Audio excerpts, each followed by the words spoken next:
Hello and welcome to episode 1 of the ProjectDeem Tier 10 Challenge.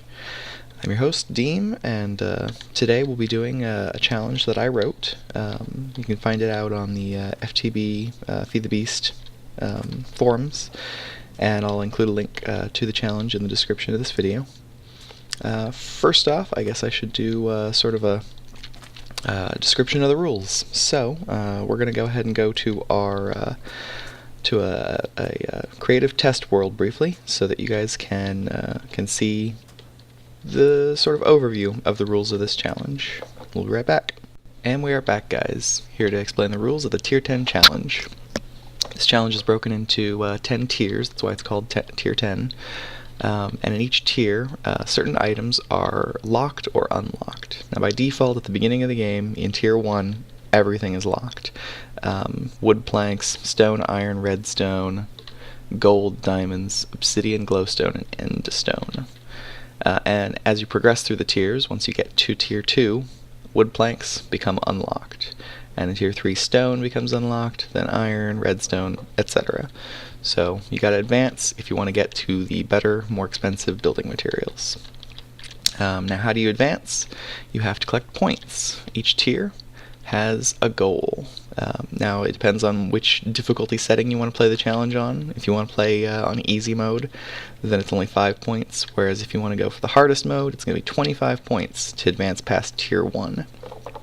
So it's quite a stretch. And as you progress, each each tier, the number of points required to advance doubles. So even though easy mode starts off needing only 5 points to advance, by the end, to complete the entire challenge, it's going to cost 2,560 points. 2,560. So it does get pretty silly eventually. Oh, and of course, hard mode, 12,800 points. So if you want to advance, you're going to need the points. And just in case it wasn't clear, locked items cannot be used in crafting. They can't be placed in the world. If you have a locked item, you can't use it as a weapon, nothing like that. You can store it in a chest or in your inventory, and that's pretty much it. And the different tiers, it's not just the item that's listed on the sign. It's actually pretty much anything in this sort of category, right? So wood planks includes all the different types of wood planks. If you've got a lot of mods installed, you might have larch or teak planks. You still can't use those. And stone is a lot of things also. Cobblestone, sandstone, quarried stone, pretty much anything that's a stony sort of block that's from a mod. Anything that it takes a wood pickaxe to mine. And iron includes other iron-like metals like copper and tin and bauxite, things that it requires a stone pickaxe in order to mine. I can't really list every single one because I don't know what mods you guys are playing with. I'm playing on FTB Unleashed at the moment, so these are the ones that immediately came to mind from the current mod packs. Redstone includes lapis, coal, and also, depending on which mods, nickelite, zirconium, air shards, amber, pretty much anything that requires an iron pickaxe and is a dust or a crystal or something of that nature. Gold also includes things like silver and lead and nickel. Diamond includes emeralds, rubies, sapphires, topazes, and amethysts, any of the gemstones that require an iron pickaxe to mine. Obsidian, that's just obsidian. It's really there to lock you out of the nether for a while. And glowstone includes almost anything that's found exclusively in the nether. So nether wart, blaze rods, nether quartz, and a bunch of things from mods like pyrite, sphalerite, cobalt, ardite. Your mileage may vary. And similarly, endstone includes dragon eggs, anything else that's found exclusively in the end, so tungstate, olivine, sodalite, sheldonite. So now we know why we want points. Let's find out how we get points. For that, I got some boards over here. Here we go. So to get points, you need to build and you need to collect. So let's start with the most basic scenario. Building something out of cobblestone. If you build something out of cobblestone and it takes 1 stack of cobblestone, then that's worth 1 point. If you build and it takes 2 stacks, 2 points. 4 stacks, 4 points. 8 stacks, 8 points. It's pretty much a 1-for-1 ratio. If you're willing to dump 512 stacks of cobblestone into a building, then you're going to get 512 points. So hopefully that should help for getting some of these 12,800 points that you might need. But say you want to get something a little bit more pricey, then you just need to go up to better, more expensive materials. And by expensive, we generally mean rarer. So bricks are worth twice as many points, so it's 2 and eventually 1,000 points. It's technically 1,024, but I figured rounding would be easier for this tutorial. If you use redstone, if you use iron, it's 4 times as many points as cobblestone, twice as many as brick, so 4 points. For redstone, twice as many as that. For gold, twice as many as that. And for diamonds, twice as many as that. So if you're willing to spend diamonds and you use 512 stacks of diamonds in a building, you're going to get 16,000 points. Now keep in mind, when we say diamonds, we don't actually just mean diamonds.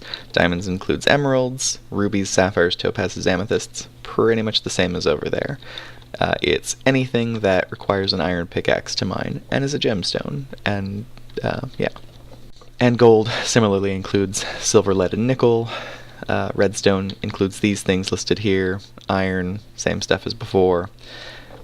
Brick is sort of a new level introduced for this section to represent clay, bricks, quarried stone, crag rock, marble, basalt, pretty much any sort of material that's added to the world gen but isn't super easy to generate an infinite amount of, like cobblestone is. So if you have material from a mod, for instance, that there's a biome full of it and you can still quarry it out, then that would go in this category. But if it's something you can just build a cobble gen or a tree farm for, then that doesn't go in this category. So they're slightly worth more than that, but not a whole lot. And of course, cobblestone, which includes all the things that can be made out of cobblestone, as well as all the things that are pretty much infinite very easily in modded Minecraft. And that is it for building. Now on to collecting. So for collecting, it's going to be pretty similar in that this whole side of the chart doesn't really change. If you want to get 1 point, why look, you collect 1 stack of cobblestone. You also could collect 2 stacks of cobblestone for 2 points, but there are some diminishing returns on collecting. If you want to get 4 points, you need 8 stacks, and if you want 8 points, you need 64 stacks. 16 points is 1,000 stacks. Remember, this is rounded. It's 1,024 technically. And to get 32 points is 33,000 stacks. For 64 points, that's 2 million stacks. For 128 points, that's 268 million stacks. For 256 points, that's going to be 69 billion stacks of cobblestone. And if you want 512 points, you need 35 trillion stacks of cobblestone. Now, I don't actually expect anybody's going to collect 35 trillion stacks. Go ahead, surprise me. The Minecraft community is insane sometimes. But these are just included for completeness, to round out the chart and to match with what we've already got. So, that's for cobblestone, right? For the better materials, they double. So if you want to go all out and get 35 trillion stacks of diamonds, then that's going to give you 16,000 points. That's for collecting. Since there are these diminishing returns, it's the most you have of the item. It's pretty much all you have of the item, right? So if you already have 1,000 stacks of cobblestone in a deep storage unit somewhere or a barrel, then that's going to be worth 16 points. You can't start up another deep storage unit somewhere with 1,000 cobblestone to get 16 more points. You really have to go up to the next level and get 33,000 stacks of cobblestone to get the 32 points. So So with storage, you're really going to want to stick to smaller amounts most of the time. Now you can get points for more than one different type of item in the same category. So if you want to get a stack of cobblestone for a point, and you want to get a stack of smooth stone for a point, and a stack of stone bricks, and a stack of sand, and wood, and planks, and so on, go all out. Get a whole diverse array of different materials, and get a point from each. If you want to start up a cobble gen and let it run, and eventually you'll get 1,000 points, and you want to hook it up to a macerator to make sand, and you want to get 1,000 sand from that, you can get 16 points from each. And similarly, you can get points for diamonds and emeralds, and for gold and silver. No limits there. And that's it really for point generation. You're going to get most of your points from building, because it doesn't have diminishing returns. So you want to build a city, this is the challenge to do it in. You're going to need 12,800 points for the hardest mode of the challenge. So that's going to be roughly 12,800 stacks of cobblestone. But remember, you can use more expensive materials to get a discount on the total number of stacks you use. So that's it for the basic rules. Since I'm assuming that people are going to probably be playing this challenge with mods, we have to talk about mod locking, right? We have to talk about mods being locked.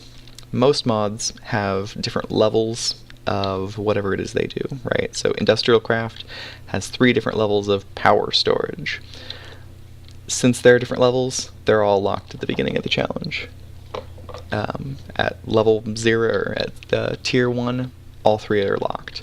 As soon as the first one is craftable, as soon as you have the materials to make a bat box, or can make the materials to make a bat box, the bat box becomes unlocked. The first level becomes unlocked. The second level will become unlocked in the very following tier, and the third level will become unlocked in the following tier after that. This is just a way of setting up a time release so that all the items don't unlock at once. Because a lot of mod items will end up getting unlocked at redstone otherwise, or at gold. If you have items that are going to get unlocked at redstone, I really don't want you to jump right into the final tier of the final level, rather, of the mod's items. I want you to play around with it for a while at the lowest level. So, different tiers of mod items unlock a little bit at a time. And because we have all of these things being locked, basic materials, mod items, and because I know some people really, really like to go searching for dungeon loot in the first 5 minutes of the game. If you find dungeon loot, or if you get a mob drop that's a loot bag, and it's full of items that are currently locked, and will be unlocked in the next tier after the one you're currently in, they stay locked. Items that are found through good luck, or through heroic dungeon exploration, they can be unlocked 1 tier earlier than normal. So if you find a portal guns require nether access to get nether stars. So portal guns aren't unlocked until the tier right before the glowstone tier. In tier 8, that's when you can use your portal guns. So you still get a benefit from going dungeon exploring, but it's not quite as much as getting to jump straight to the endgame loot, just from finding one of those Thaumcraft obsidian pillars, which are relatively easy to loot. Oh, one last thing, guys. Since we're on the subject of locking and unlocking, if you get to the last tier, to tier 10, and there's still something locked for whatever reason, it's unlocked. Everything is unlocked in tier 10. Just in case you have a mod item that was only unlocked on tier 9 and it has a second tier, it becomes unlocked. Everything is unlocked. So you can play with all the toys in tier 10. There's nowhere to go from there except to complete the challenge to get the final number of points. So use everything at your disposal at that point. And with that, guys, I think we're done with our overview of the challenge rules. So I'm going to hop back into our Let's Play world, and we'll get started. Alright guys, we're back. So, we're in stage 1. We need 25 points. We're playing the hard mode of the challenge. We have to get 25 points. This is not going to be easy. we have limited inventory space. We only have, 36 inventory slots. So we're going to have a relatively full inventory most likely once this challenge is done. Now we can collect a lot of different materials and they can go in our inventory and those will give us points. But diversity is key, right? The more different types of items that we have in our inventory in full stacks, the more points we're going to get. So we should probably make a priority early on of getting some wood, because we can convert those into planks, and a stack of planks, that's worth a point just as much as a stack of wood is, and it's a lot easier to get. We can also chop down some of this bamboo. That's pretty fortunate. We'll probably, before the night comes, want to build a shelter just like normal Minecraft, but unfortunately half the day's already gone. Yay, video recording, right? So let's go ahead and get a little bit of dirt together. Remember, in this stage, everything from that aforementioned list is locked, so we can't use wooden planks. There's no way for us even to get stone or any of the metals or anything, so we don't have to worry about those. But the wooden planks that I might be able to make, I cannot use in any way. I'm just going to turn this down. It sounds a little bit louder to me, I'm sure. So I can dig up dirt and I can build a house out of dirt. That's probably my best bet for the first night. If I want to find some clay, which there's plenty of water showing up on the minimap, so there should be clay nearby somewhere. But if I want to use some clay, then that will give me a slightly better score for that particular house. Just got to build a house out of a stack of clay. So let's dig up some dirt and seeds. We can do some exploring. Probably set up my my house out on the ice for the first night, because pretty sure mobs can't spawn on ice. It's been a while since I've started in an icy biome. Let's get a stack of dirt. That'll make it easier to tell whether I've got the right number of points or not, right? When I was designing this challenge, I didn't start off with the idea that everything had to be measured in stacks. I really just wanted something that would be a little bit more versatile in terms of what sorts of things you could build to complete the challenge.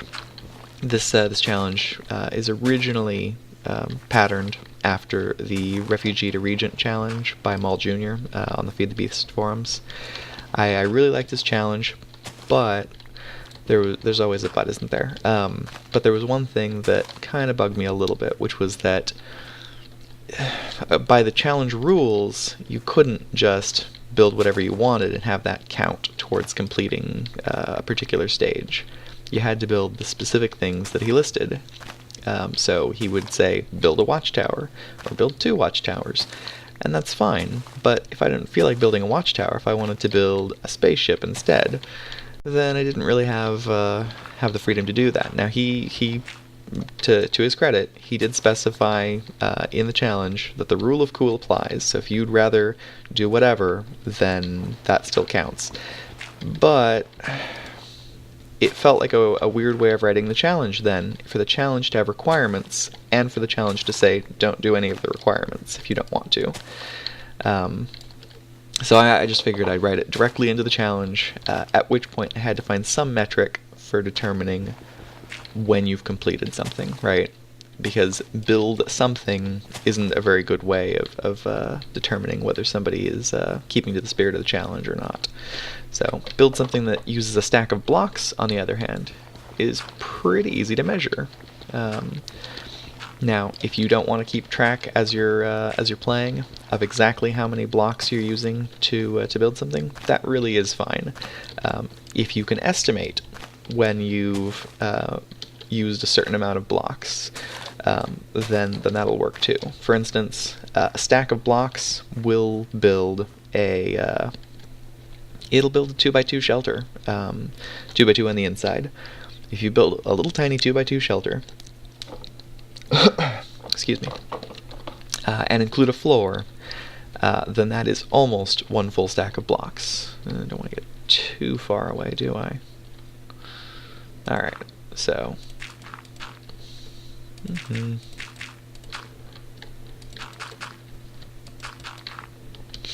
So yeah, if you build a 2x2 shelter, it's going to have 56 blocks in it, because it's a 4x4 cube with a little 2x2 byte taken out of it.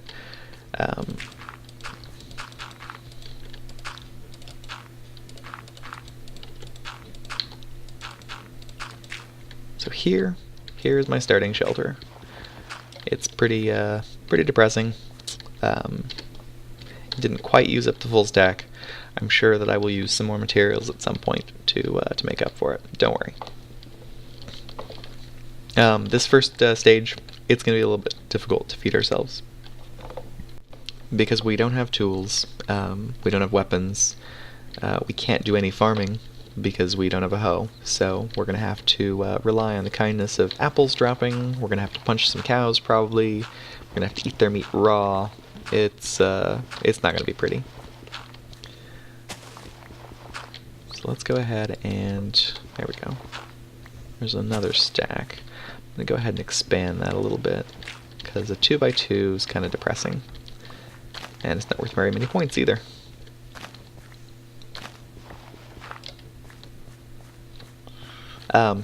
Note, since we can't use planks for anything, that also means that we cannot craft a crafting table.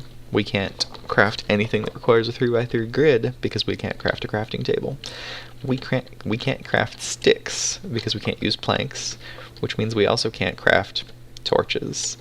It was possible in Maul Jr.'s original challenge to craft torches using rubber from rubber trees. MFR rubber trees would drop rubber when you chopped them down with your fists, and you could use those to make torches. But in this version, it's not possible because wooden planks are locked. So it's pretty dangerous. I probably should just wait through the night. I don't want to make you guys sit here and wait, and it's dangerous enough without a weapon that for me to go exploring would probably get me killed and drop all of this fantastic loot, which we cannot store in a chest because of the challenge. Isn't there a recipe for punji sticks? Or maybe I'm thinking of, yeah, there we go. Requires reeds. There we go. I was thinking of the wrong thing. Well, I know these can be, these can be used like sticks. Hey! So if I do get some of that rubber, I can use bamboo to make torches. Those look sort of the color of those rubber trees. The other possibility is that that's an origin biome.